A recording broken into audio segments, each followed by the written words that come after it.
Sir, ಒಬ್ಬ ಒಳ್ಳೆ ಕಲಾವಿದ ಫಸ್ಟ್ ಆಫ್ ಆಲ್ ನಿರ್ದೇಶಕರಾಗ್ತಾರೆ.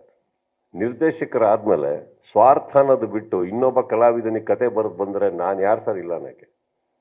ಅದು ಹೆಂಗಾನ ಮಾಡಲಿ, ಹೋಗಿ ಮಾಡೇ ಮಾಡ್ತಿರ್ತಾನೆ. ಹೌದಾ ಇಲ್ಲೋ? ಮತ್ತೆ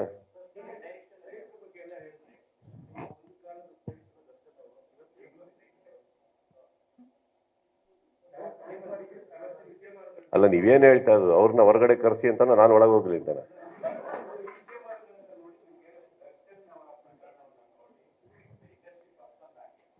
ಸರ್, ನಾನು ಏನು ಹೇಳ್ಬೇಕು ತುಂಬ ಇಂದ ಹೇಳಾಗಿದೆ ಸರ್. ಈಗ ಅದನ್ನೇ ಕೆದ್ಕೊಂಡು ಮಾತಾಡೋದಕ್ಕೆ ಇಷ್ಟಪಡೋದಿಲ್ಲ. ನಾನು ಯಾರ ಮನಸ್ಸನ್ನ ನೋಯಿಸೋದಕ್ಕೆ ಇಷ್ಟಪಡೋದಿಲ್ಲ. ಒಂದು ಹೇಳ್ತೀನಿ ಕೇಳಿ.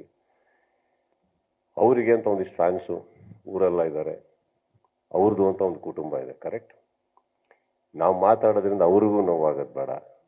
ಮಾತಾಡ್ಬಿಟ್ಟು ಇನ್ನೊಂದು ಕಡೆನೂ ಒಂದು ಫ್ಯಾಮಿಲಿ ಅಂತ ಇದೆ, ಅವ್ರದ್ದು ಅಂತ ಇದೆ, ಅವ್ರಿಗೂ ನೋವು ಕೊಡೋದಕ್ಕೆ ನಾನು ಇಷ್ಟಪಡೋದಿಲ್ಲ.